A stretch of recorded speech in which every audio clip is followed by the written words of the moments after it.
حي على الفلاح.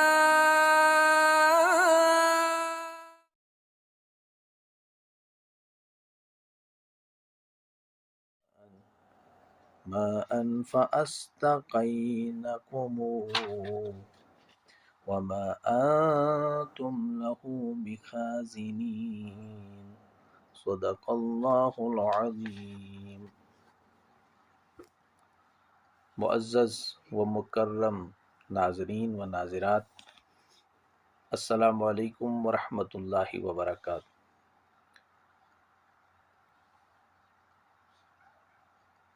رکوع نمبر 2 سورۃ الحجر، اس کی 4 آیات باقی بچی تھی جن کی مختصر سی تفسیر آج آپ کے سامنے بیان کی جائے گی۔ اس کی جو پہلی آیت تھی اس میں اللہ تعالیٰ فرماتے ہیں کہ ہم نے آسمان میں برج بنائے ہیں اور ہم نے اس آسمان کو مزین کر دیا ہے دیکھنے والوں کے لیے۔ برج سے مراد قلعہ کے بھی ہیں، محلات کے بھی ہیں، اور ہر وہ شے جو دور سے نظر آتی ہے، جو نمودار ہوتی ہے، جو اپنے آپ کو ظاہر کرتی ہے، اس کو برج کہتے ہیں۔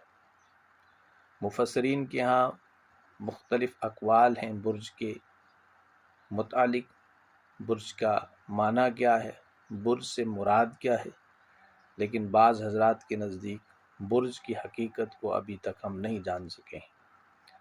اس کے بعد اللہ تعالیٰ فرماتے ہیں دوسری آیت میں کہ ہم نے حفاظت کی ہے اس کی ہر شیطان مردود سے۔ تو اکثر و بیشتر مفسرین جن کا یہ خیال ہے کہ یہ ویل ڈیفائنڈ ایریاز ہے آسمان میں، 12 برج اس سے مراد دیتے ہیں، اور قدیم مفسرین کے ہاں بھی یہی زیادہ تر جو ہے یہ قول رائج تھا۔ اللہ تعالیٰ فرماتے کہ ہم نے شیطان مردود سے ان کی حفاظت کی ہے، لیکن ما سوائے اس کی کہ جو کوئی شیطان چوری کرنا چاہے، کچھ سنگن لینے کی کوشش کرے، تو اللہ تعالیٰ جو ہے شہاب مبین سے اس کا پیچھا کرواتا ہے۔ تو شہاب مبین جو ہے، جسے شہاب ثاقب بھی کہا جاتا ہے، جن کو شوٹنگ سٹارز سے میٹروائٹس بھی کہا جا سکتا ہے، یا بعض کے نزدیک یہ جو ہے کہ شہاب ثاقب، جیسے مولانا مودودی نے اپنی تفسیر میں لکھا ہے، کاسمک ریز انہوں نے مراد لی ہے۔ انہوں نے کہا یہ ممکن ہے۔ بعض کے نزدیک یہاں تک ہے کہ یہ بھی وہ کوئی ایسی شے ہے جس کو ابھی ہم نہیں جان سکتے ہیں، اللہ ہی بہتر جانتا ہے یہ شہاب ثاقب یا شہاب مبین سے مراد کیا ہے۔ اس کے بعد اللہ تعالیٰ جو ہے، یہ تھی اللہ تعالیٰ اپنی ربوبیت کی نشانیاں آسمانوں میں پھیلی ہوئی آیات کے ذریعے انسانوں کے سامنے لا رہا ہے، قرآن کے ذریعے سے، کہ دیکھو اللہ کی نشانیاں آسمانوں میں بھری پڑی ہیں۔ اس کے بعد زمین کی طرف، تو زمین میں گویا کہ انسان کو دعوت فکر دی جا رہی ہے کہ زمین کی طرف دیکھو، اس زمین میں بھی بھری پڑی نشانیاں ہیں کہ مشرکین مکہ نبی محترم صلی اللہ علیہ وسلم سے روز کسی معجزے کا مطالبہ کرتے تھے، کوئی معجزہ دکھاؤ۔ تو اللہ تعالیٰ انہیں کہہ رہے ہیں کہ یہ دنیا معجزات سے بھری پڑی ہے، یہ آسمان ایک بہت بڑا معجزہ ہے، سورج ایک بہت بڑا معجزہ ہے، ستارے اور سیارے اور ان کا یہ نظام جو ہے بہت بڑا معجزہ ہے، برج ایک بہت بڑا معجزہ ہے، ستاروں کی روشنی، سورج کی روشنی، آفتاب و مہتاب کی چمک اور نور اور روشنی، یہ سب معجزات ہیں۔ تو اس کائنات میں بھرے پڑے ہیں معجزات، جن کو جو ہدایت کے طالب ہیں وہ انہی نشانیوں پر غور کر کے ہدایت حاصل کر سکتے ہیں۔ جو ہر درم ہے، جو دل سے نہیں چاہتے ہیں کہ نبی محترم صلی اللہ علیہ وسلم کے پیغام کو قبول کیا جائے، اس کو عملایا جائے، تو ان کے لیے اگر خلم خلا کوئی واضح معجزہ بھی ان کے سامنے لایا جائے، وہ پھر بھی جو ہے ایمان لانے والے نہیں۔ ہوا بھی ایسا، نبی اکرم صلی اللہ علیہ وسلم کی انگلی کے اشارے سے اس چاند کے 2 ٹکڑے ہوئے، اس کے بعد بھی ایمان لائے نہیں۔ اس سے پہلے جتنے انبیاء اور جتنے بھی رسول آئے، معجزات ان کو دیے گئے تھے، واضح معجزات، لیکن پھر بھی وہ ایمان نہیں لائے۔ یہ ہمیں سمجھ لینا چاہیے. دیکھیں قرآن مجید جو ہے تا قیام قیامت جتنے بھی لوگ آئیں گے ان کے لیے دعوت فکر ہے، دعوت ہدایت ہے. تو اس لیے یہ کائنات جو ہے اس پر ہم نے غور کرنا چاہیے. قرآن بھی کہتا ہے کیا تم غور نہیں کرتے ہو کائنات پر؟ کیا تم اللہ کی پھیلی ہوئی نشانیاں جو اس کائنات میں بھری پڑی ہیں ان پر غور نہیں کرتے ہو؟ تو ہمیں غور و فکر کرنے والا انسان بننا چاہیے، مدبر انسان بننا چاہیے، تفکر کرنے والا انسان بننا چاہیے. اس کے بعد اللہ تعالیٰ فرماتے ہیں کہ ہم نے زمین کو پھیلایا اور اس میں ہم نے پہاڑ جو ہے میخوں کی طرح ٹھونس دیے، لنگر ڈال دیے، جو اس زمین کی حرکت کو متوازن کرتے ہیں، اس کو بیلنس میں رکھتے ہیں. یا ایسا ہو سکتا تھا اگر یہ پہاڑ نہیں ہوتے تو زمین میں امبیلنس کریٹ ہو جاتا. تو یہ پہاڑوں کو اللہ تعالیٰ نے اس کا آج سائنس جو ہے اس کا انکشاف کر رہی ہے کہ یہ پہاڑ کتنے امپورٹنٹ ہیں اس زمین کی سٹیبلٹی کے لیے. اگر یہ پہاڑ نہیں تو پہاڑوں پر غور کرو. قرآن کہتا ہے اس پہاڑ پہ غور کرو. ایک زمانہ تھا کہ لوگ جو بھی انہیں بڑی چیز کوئی نظر آتی تھی اس کے سامنے جھک جاتے تھے، سجدہ ریز ہو جاتے تھے. بڑا سے بڑا کوئی پہاڑ دیکھا، اور آپ دیکھیں گے دنیا میں ایسے مذاہب بھی آج ہیں، وہ پہاڑوں کو پوجتے ہیں اور پہاڑ ان کے ہاں بڑے مقدس ہوا کرتے ہیں. کوئی بڑا سے بڑا پہاڑ دیکھا وہاں پر اپنا کوئی چھوٹا موٹا سے جو بھی عبادت گاہ بنا دیتے ہیں اور اس پہاڑ کی پوجا کرتے ہیں. ان سے آپ بھی واقف ہوں گے. وہاں جاتے ہیں، وہاں پر لوگ جاتے ہیں، وہاں پر عبادت کرتے ہیں اپنے حساب سے، پوجا پاٹ جو کرنی ہوتی. تو جو بھی کوئی بڑی شے دیکھتے تھے وہ آج بھی ہے، اس زمانے میں بھی تھا. نبی محترم صلی اللہ علیہ وسلم کی بعثت سے پہلے تو بہت زیادہ فریکوینسی میں یہ کام ہو رہا تھا کہ جو بھی کوئی بڑی شے دیکھی سجدہ ریز ہوئی. دریا دیکھا، اب دریا کی روانی سے متاثر ہو کر انسان نے دریا کے سامنے اپنے آپ کو جھکا دیا، دریا کو دیوتا بنا دیا، چاند کو دیوتا بنا دیا، ستاروں اور سیاروں کو دیوتا بنا دیا. ہر شے جو انسان کو اپنے وجود سے بڑی محسوس ہوئی، کوئی بڑا سے بڑا پتھر دیکھا اس کو بھی انسان نے جو ہے وہ اپنا دیوتا بنا دیا، اپنا خدا بنا لیا، اللہ تعالیٰ کے ساتھ اس کو شریک ٹھہرایا. یہ کتنی ضلالت ہے. میں اکثر کہتا ہوں کہ شرک انسان کی سب سے بڑی ضلالت، ذلت کی گواہی دیتا ہے. جو مشرک انسان ہوتا ہے سب سے گھٹیا انسان اس نوع انسانی میں وہی انسان ہوتا ہے جو شرک میں مبتلا ہو، کیونکہ اس نے اپنی حقیقت کو پہچانا نہیں ہوتا ہے، وہ اپنی عظمت سے واقف نہیں ہوتا ہے، اسی لیے وہ دوسروں کے سامنے جو ہے سجدہ ریز ہوتا. یہ تو قرآن جب آیا، قرآن نے اعلان کیا کہ اللہ تعالیٰ نے زمین و آسمان کی ہر شے کو تمہارے لیے مسخر کر دیا ہے، تم اس سے فائدہ حاصل کرو، تمتع حاصل کرو، تم کو یوٹیلائز کرو، یہ تمہارے لیے ہے، یہ کائنات تمہارے لیے بنی ہے. اسی لیے کہتے ہیں یہ کائنات اللہ تعالیٰ نے پوری انسان کے لیے بنانی، اور انسانیت کو نبی اکرم صلی اللہ علیہ وسلم کے نہیں بنایا. گویا کہ اس پوری کائنات کو اللہ تعالیٰ نے نبی محترم صلی اللہ علیہ وسلم کے لیے بنایا. تو قرآن نے کہا کہ یہ سخر لکم ما فی السماوات والارض، جو بھی کچھ ہے وہ سخر کر دیا ہے. تو انسان کو اس گویا کہ اس اندھیرے سے نکالا اس قرآن مجید نے، جس اندھیرے میں وہ پھنسا ہوا تھا. تو اللہ تعالیٰ نے گویا کہ دعوت فکر دیا ہے ان آئے مبارکہ میں. پہاڑوں کو دیکھو، متوازن کر دیا ہے زمین کو. اور قرآن پھر کہتا ہے اللہ تعالیٰ اسی آیت میں کہ ہم نے ہر شے کو، ہر چیز اگا دی ہے، ہر شے کو ٹھیک اندازے کے مطابق، کل شیء موزون کے مطابق. کوئی چیز جو ہے زیادہ مقدار میں نہیں اگتی ہے. غلہ اور اناج ہے ایک حد تک جاتا ہے. اگر صرف غلہ ہی غلہ پیدا ہوتا ہے زمین پہ، پھل سے محروم ہوتے. اگر فروٹ ہی فروٹ جو ہے زمین پہ پیدا ہوتا تو غلہ اور اناج سے ہم محروم ہوتے. گویا کہ اللہ تعالیٰ نے ہر ایک سپیشیز کو ایک حد تک جو ہے بڑھنے کا اس کو موقع دیا ہے، اس سے آگے وہ بڑھ نہیں سکتا ہے، وہ ایکولیبریم میں آ جاتا ہے. یہ سائنس بھی کہتی ہے کہ ہر چیز جو ہے بڑھتی ہے، پہلے بڑھتی ہے، پھر ایک ایسی سٹیج پہ پہنچ جاتی ہے جسے ہم ایکولیبریم سٹیٹ کہتے ہیں. وہ اپنے کلائمیٹک کنڈیشنز کے ساتھ ایکولیبریم میں آ جاتا ہے، اس سے آگے نہیں بڑھ سکتا ہے. نہ کلائمیٹک کنڈیشنز اس کو الاؤ کرتے ہیں کہ اب اس سے آگے وہ بڑھ سکتا ہے، نہ دیگر جو عوامل ہوتے ہیں، دیگر جو فیکٹرز ہوتے ہیں اس کی زندگی لیے جو امپورٹنٹ ہوتے ہیں، وہ اسے الاؤ کرتے ہیں کہ وہ اس حد سے آگے جائے۔ یہ سارا معاملہ جو ہے، یہ لاز جو ہے کریٹ کس نے کیے ہیں؟ یہ اللہ تعالیٰ نے کیے ہیں۔ یہ فیکٹرز کس نے بنائے ہیں؟ اللہ تعالیٰ کی ذات نے بنائے۔ تو قرآن بیسیکلی یہی دعوت دیتا ہے، اور آج اس سائنسی دور میں بھی انسان کو یہ دعوت دی جاتی ہے کہ انسان جو ہے نیچرل لاز کو جو ہے ایکسپلور کر چکا ہے، لیکن یہ جاننے سے قاصر رہتا ہے کہ نیچرل لاز کو بنانے والا اور پیدا کرنے والا کون ہے۔ تو قرآن اس کی طرف دعوت دیتا ہے۔ تو اس لیے ہمیں قرآن، جو میں اکثر کہتا ہوں کہ ہمارا یہ جو پروگرام ہے اس میں آپ دوسروں کو بھی شریک کیجیے۔ وقت کی اشد ترین ضرورت ہے آج، جو کہ ہم سارے لوگ جو ہیں دنیا داری کے جھمیلوں میں پھنسے ہوئے ہیں۔ اس قرآن کو پڑھنے اور پڑھانے کا سلسلہ جو ہے بند ہو چکا ہے۔ تو اس لیے اس قرآن کی تعلیم کو عام کرنے کے لیے آپ دوسرے لوگوں کو جوڑیے۔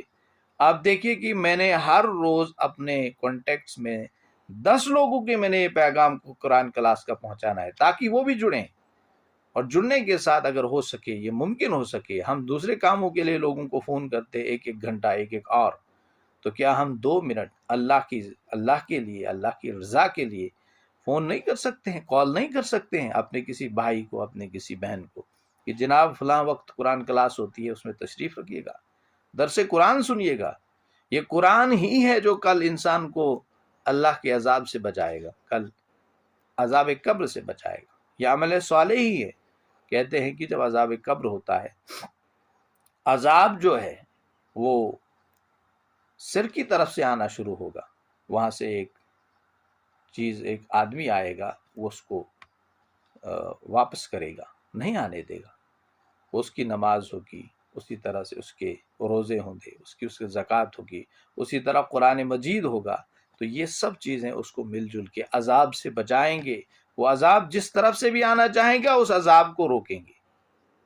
یہ عمل صالح انسان کی۔ تو ان اعمال صالحہ کو کرنے کے لیے ہمیں ایک دوسرے کو بھی دعوت دینی چاہیے، اس کو اس پروگرام میں شریک کرنے کی کوشش کرنی چاہیے۔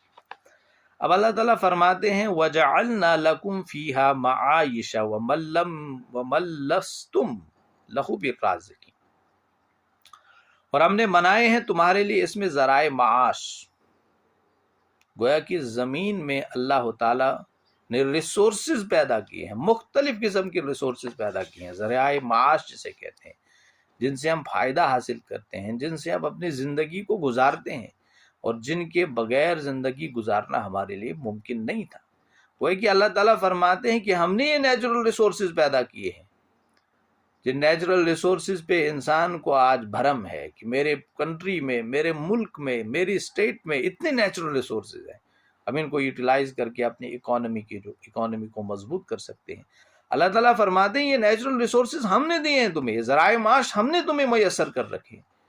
تمہاری قوت اور تمہاری دسترس میں یہ چیزیں نہیں تھی کہ تم خود سے یہ ذرائع معاش۔ دیکھیے انسان، اکثر ایسا کہا جاتا ہے کہ ذرائع معاش جو ہے انسان نے پروڈیوس کیا ہے، غلط بات ہے۔ انسان صرف انتظام کر سکتا ہے، یہاں سے وہاں کی وہی مینجمنٹ کر سکتا ہے، چیزوں کو وہاں سے لے کر یہاں سے وہاں۔ اس کے لیے انسان کو اللہ تعالیٰ نے دماغ دیا ہے تاکہ اپنے دماغ سے کام لے، تو وہ اس سے کام لے کے جو ہے پھر یہ مینجمنٹ کرتا ہے، نئی چیزیں بناتا ہے، نئی عمارتیں بناتا ہے، نئی فیلڈز جو ہے وہ اختراع کرتا ہے اپنے دماغ کے بلبوتے پر۔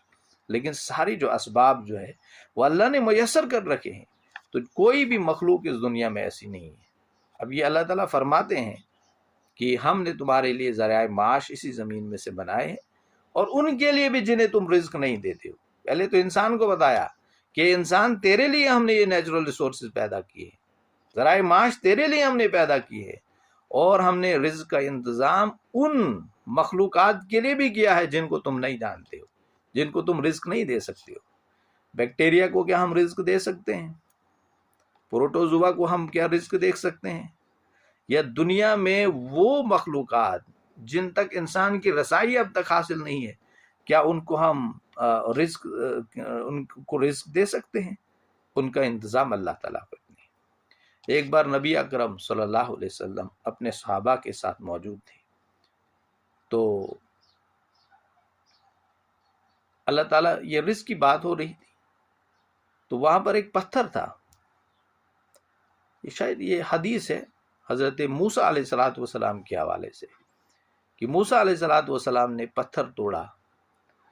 اللہ تعالیٰ نے کہا اسے کہ پتھر جو ہے اس کو توڑا. اس کے بعد کہا پھر توڑو. ایک شیل نکال دیا، دوسرا شیل نکال دیا، اور اندر جو ہے اس پتھر کے اندر بیچ میں کیڑا موجود تھا. اللہ تعالیٰ نے موسیٰ علیہ السلام سے فرمایا کہ دیکھو، موسیٰ علیہ السلام اپنے ساتھیوں سے کہا کہ اللہ تعالیٰ جو ہے اس کیڑے کا بھی رزق کا انتظام کر رکھا ہے، جس پتھر کے اندر کہیں بیچ میں موجود تھا، جہاں انسان بظاہر دیکھنے سے کو معلوم نہیں ہوتا تھا کوئی رزق رسانی کا کوئی انتظام یہاں پر کیا گیا ہو. اللہ تعالیٰ جو ہے اس کو بھی رزق یہاں پر پہنچاتا ہے. تو اللہ تعالیٰ فرماتے ہیں وَمَن لَسْتُمْ لَهُ بِالرَّازِقِينَ، جن کو تم رزق نہیں دے سکتے ہو ہم رزق دیتے ہیں. اب دیکھیے، بیکٹیریا کی میں بات کر رہا تھا، مائکرو آرگنزمز کی بات کر، انسان جانتا ہی نہیں تھا مائکرو آرگنزمز کیا شے ہے. یہ تو بس کوئی 100 سال پہلے کی بات ہے کہ انسان یہ مخلوقات جو ہے، جو مائکرو یونیورس ہے، مائکرو آرگنزمز کی دنیا جو ہے، جو بے شمار سپیشیز ان کی بھی ہیں، اب جو ہے ان کے بارے میں جاننے کے قابل ہوا. کچھ بیکٹیریاز تو ایسے ہوتے ہیں جو ایسی انسٹیبل کنڈیشنز میں رہتے ہیں، وہاں پر اللہ تعالیٰ ان کو رزق دے رہا ہے. اب کہتے ہیں کہ سلفر بیکٹیریا جو ہے، یہ وولکینک ایرپشنز جہاں پر ہوتی ہیں وہاں پر یہ موجود ہے. تھرموجینک بیکٹیریاز ہوتے ہیں، میتھوجینک بیکٹیریاز ہوتے ہیں جو دلدلی علاقے میں پائے جاتے ہیں. ایسے بیکٹیریاز جہاں پر آگ نکلتی ہے، وہاں پر جو وولکینک ایرپشنز ہوتی ہے وہاں پر وہ موجود ہوتے ہیں. اللہ تعالیٰ نے ان کی رزق رسانی کا انتظام وہاں بھی کر رکھا ہے. انسان کی یہ مجال نہیں ہے، انسان کی یہ قدرت نہیں ہے، انسان کی یہ طاقت نہیں ہے. تو اللہ تعالیٰ فرماتا ہے وَجَعَلْنَا لَكُمْ فِيهَا مَعَائِشَ، تو ہم نے یہ ذرائع معاش تمہارے لیے میسر کر رکھے ہیں. اور وَمَن لَسْتُمْ لَهُ بِالرَّازِقِينَ، اور بہت سی ایسی مخلوقات ہیں جن کی رزق کی ذمہ داری تم پر نہیں ہے بلکہ اللہ تعالیٰ پر ہے، لیکن اللہ ان سب کو ان کے حصے کا رزق جو ہے وہ پہنچا رہا ہے. وَإِن مِّن شَيْءٍ إِلَّا عِندَنَا خَزَائِنُهُ، اور نہیں ہے کوئی شے مگر ہمارے پاس ہیں اس کے خزانے. گویا کہ کوئی بھی چیز جو انسان کے پاس ہے، اللہ تعالیٰ فرماتے ہیں کہ اس کے خزانے ہمارے پاس موجود ہیں، اس کا کنٹرول ہمارے پاس موجود ہے. تو انسان یہ نہ سمجھے. دیکھیے، انسان کی پاپولیشن بڑھ رہی ہے. میلتھس نے ایک کنسیپٹ دے دیا کہ انسان کی پاپولیشن بڑھ رہی ہے، ریسورسز گھٹ رہے ہیں، اس لیے پاپولیشن کنٹرول جو ہے وہ مسٹ ہے. لیکن اس کی تھیوری فیل ہو گئی. ہوا ہی نہیں ایسا. جتنی پاپولیشن بڑھی، انسان کی پاپولیشن 7 بلین سے زیادہ ہے، لیکن کہتے ہیں کہ آج جتنے جو ہے ریسورسز انسان کو میسر ہے اتنے تاریخ میں کبھی تھے ہی نہیں. گویا کہ رزق کے جتنے وسائل انسان کو آج دستیاب ہے اتنے تاریخ میں کبھی موجود ہی نہیں تھے. تو یہ کہاں سے آیا؟ یہ اللہ نے دیا، اللہ تعالیٰ نے دیا. اب ایک زمانہ وہ تھا کہ انسانی پاپولیشن محدود تھی، انسانی رزق کے وسائل بھی محدود تھے، لیکن جب پاپولیشن بڑھتی گئی وسائل بھی بڑھتے گئے. اور آپ دیکھو کہ کہاں کہاں لوگ بستے ہیں، وہاں تک اللہ تعالیٰ نے ان کے رزق کا انتظام کر رکھا ہے. اور نئی نئی چیزیں انسان جو ہے وہ ڈسکور کر رہا ہے اپنے کھانے پینے کے لیے. اب یہ جو دیکھیے بایو ٹیکنالوجی کو ہی دیکھ لیجیے، یہ بھی تو اللہ کی مدد سے جو ہے انسان اس قابل ہوا کہ انسان کو اللہ تعالیٰ نے دماغ دیا تھا. اب اللہ تعالیٰ نے اسے یہ صلاحیت بخشی تھی کہ اس نے اس فیلڈ میں جو ہے ایک انقلاب برپا کیا. بایو ٹیکنالوجی کی مدد سے جو ہے آج جو ہے ہماری فوڈ پروڈکشن جو ہے مطلب کس طرح جو ہے انکریز ہو رہی ہے. یہ سب اللہ تعالیٰ کی مدد سے ممکن ہوا، انسان نہیں کر سکتا تھا. اللہ کو معلوم تھا کہ ایک زمانے میں بہت زیادہ پاپولیشن ہو جائے گی، تو اللہ تعالیٰ نے اس کو یہ بایو ٹیکنالوجی کی جو ہے نعمت سے نوازا، انسان کو راستہ دیا. ورنہ ہزاروں سال سے انسان اس دنیا میں بستا تھا، لیکن اللہ کو معلوم تھا کہ پاپولیشن کب بڑھے گی، کب جو ہے یہ سارا سلسلہ پھر جاری کیا جائے گا.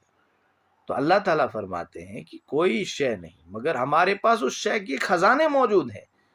انسان ڈرتا ہے رزق کے، اس لیے ڈاکٹر اسرار صاحب کہتے تھے انسان کو زیادہ فکر آج ہوتی ہے، وہ خوش تب ہوتا ہے جب اس کے جیب میں پیسے ہوتے ہیں۔ جب اس کا جیب خالی ہوتا ہے، جیسے اس کے چہرے پر ہوائیں اڑی ہوئی، اس کا چہرہ مایوس ہوتا ہے، افسردہ ہوتا ہے۔ واقعی ایک انسان کے لیے ایک بہت بڑی آزمائش ہوتی ہے۔ لیکن وہ ڈاکٹر اسرار صاحب کہتے ہیں کہ ہمارے ہاں جو ہے ہم نے زیادہ امپورٹنس کس چیز کو دی ہے، ہماری ڈپینڈنسی کس پہ ہے۔ ہمیں یہ ذہن میں رکھنا چاہیے تھا کہ اللہ ہمارے ساتھ، اللہ تعالیٰ از ود اس۔ ہمیں کسی خوف اور کسی حزن و ملال سے دوچار ہونا نہیں چاہیے تھا، لیکن ہم ہو چاہتے ہیں۔ وجہ اس کی ہوتی یہ ہے کہ ہم اللہ پہ بھروسہ نہیں ہوتا ہے۔ یا اللہ پہ بھروسہ کرنا ایک بہت بڑی اچیومنٹ ہے، جس انسان کو یہ حاصل ہوگی وہ دنیا میں کامیاب ہوتا ہے، اور آخرت میں تو اس کے لیے کامیابی مقدر ہے، دنیا میں بھی اس کے لیے کامیابی مقدر ہے۔ اور سکسسفل انسان وہی ہے، ایک پختہ مومن وہی ہے جسے اللہ کے بھروسے پر یقین حاصل ہو جائے کہ اللہ ہمارے ساتھ ہے۔ ہمارا کوئی بھی مسئلہ ہو، ہماری کوئی بھی پیچیدگی ہو دنیا میں، اللہ تعالیٰ حل کرے۔ لیکن یہ آسان کام نہیں ہے، یہ بھی یاد رکھنا چاہیے، یہ بڑا مشکل مرحلہ ہے۔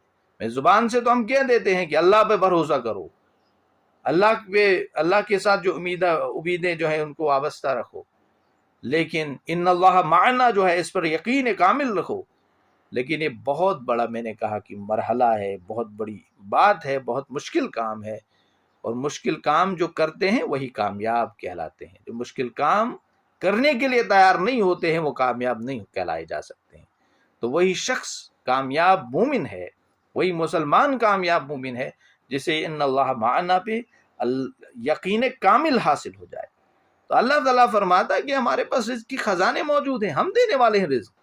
رزق کی پریشانی کیوں کرے انسان؟ آج ہم رزق کی پریشانی کرتے ہیں۔ تو جو بھی اس معاملے میں جو پاپولیشن کنٹرول کے لیے میتھڈز اختیار کیے جاتے ہیں، ناجائز وغیرہ، تو اللہ تعالیٰ جو بھی دنیا میں آئے گا وہ اپنا رزق لے کے آئے گا، ہم کوئی رزق دینے والے نہیں ہیں۔ اگر یہ کام ہم کرتے ہیں، اس کا مطلب جو ہے ہم اپنے آپ کو خدا کی جگہ لے رہے ہیں۔ کتنا بڑا گناہ ہے یہ، وہ ہے کہ ہم یہ سمجھ لے رہے ہیں کہ ہم اس کو رزق دینے والے ہیں، ہمارے پاس ریسورسز ہے، ہم اس کی جو ہے کفالت کر۔ ٹھیک ہے، دنیاوی اعتبار سے رزق جو ہے وہ اس کا انتظام تو اللہ کر رہا ہے نا، اس کے مقدر میں جو کچھ ہوگا وہ۔ آج جو ہے دنیا گناہوں میں سب سے زیادہ اپنی اولاد کی وجہ سے، حرام کاری، حرام خوری سب کچھ کرتے ہیں، رشوت، کرپشن، اپنے بچوں کے لیے، ان کے فیوچر کی ان کی فکر ہوتی ہے، لیکن اپنے فیوچر کو بھول جاتے ہیں، جو بڑا فیوچر ہے آخرت کا، کہ دیکھیے کل وہاں پر ہم سے پوچھ گچھ ہوگی، ہم سے پوچھا جائے گا، لیکن وہ سب ہم بھول جاتے ہیں اپنے بچوں کے لیے۔ تو ہمیں اپنے فیوچر کی فکر کرنی چاہیے، اپنے بچوں کو ان کے مقدر کے مطابق، ان کی محنت کے مطابق سب کچھ مل جائے گا۔ فی کتاب معلوم میں سب کچھ لکھا ہے، جو وہ کریں گے انہیں ملے گا۔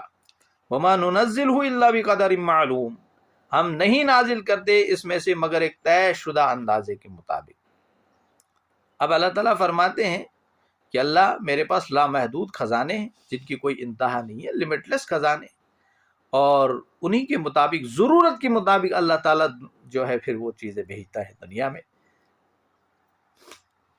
جتنی ضرورت ہوگی اسی کی، جتنی ریکوائرمنٹ ہوگی اسی کے مطابق اللہ تعالیٰ جو ہے وہ چیزیں ہم تک پہنچاتا ہے، یا ان چیزوں کے سامنے آنے کے جو ہے مواقع ہمیں دستیاب کرتا ہے۔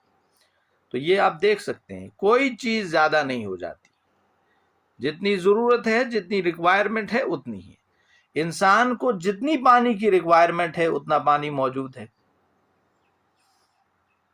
اتنے پانی کے ریسورسز دن بدن ہمارے لیے نکل رہے ہیں۔ آج ٹیوب ویلز کے ذریعے سے جو ہے پانی زمین سے نکالا جاتا ہے، وغیرہ وغیرہ۔ جتنی انسان کو جس چیز کی ضرورت ہے اللہ تعالیٰ اس چیز کو اتنے ہی اماؤنٹ سے انسان کو دیتا ہے۔ اب دیکھیے آج سائنس اینڈ ٹیکنالوجی کا دور ہے، ماڈرن ورلڈ ہے۔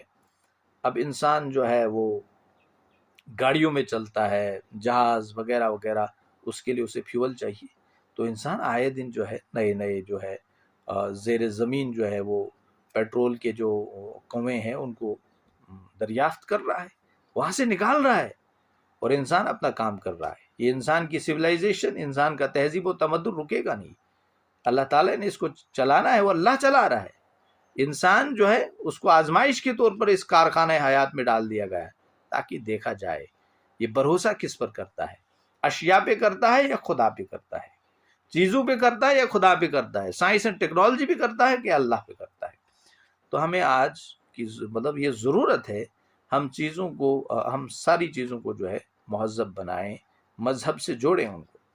پھر اللہ تعالیٰ فرماتے ہیں وَأَرْسَلْنَا الرِّيَاحَ لَوَاقِعَ، ہم بھیجتے ہیں ہواؤں کو جو بوجھل کرتی ہیں. لواقیہ کا مفہوم جو ہے پہلے یہ سمجھ لینا چاہیے، اس کو کہتے ہیں باہری کرنا، بار آور کرنا. تو قرآن مجید کہتا ہے، اللہ تعالیٰ فرماتے ہیں کہ ہم ہواؤں کو بھیجتے ہیں جو بوجھل کرتے ہیں، جو وزنی کرتے ہیں. کس کو؟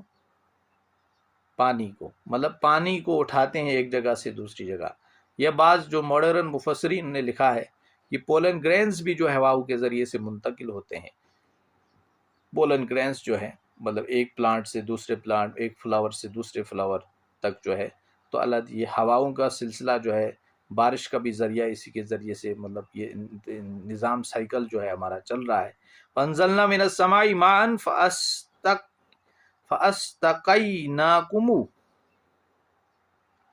فَأَسْقَيْنَاكُمُ، بس ہم نے اتارا آسمان سے پانی، وہ پھر تم لوگوں کو پلایا. اللہ تعالیٰ فرماتے ہیں کہ آسمان سے ہم نے پانی اتارا.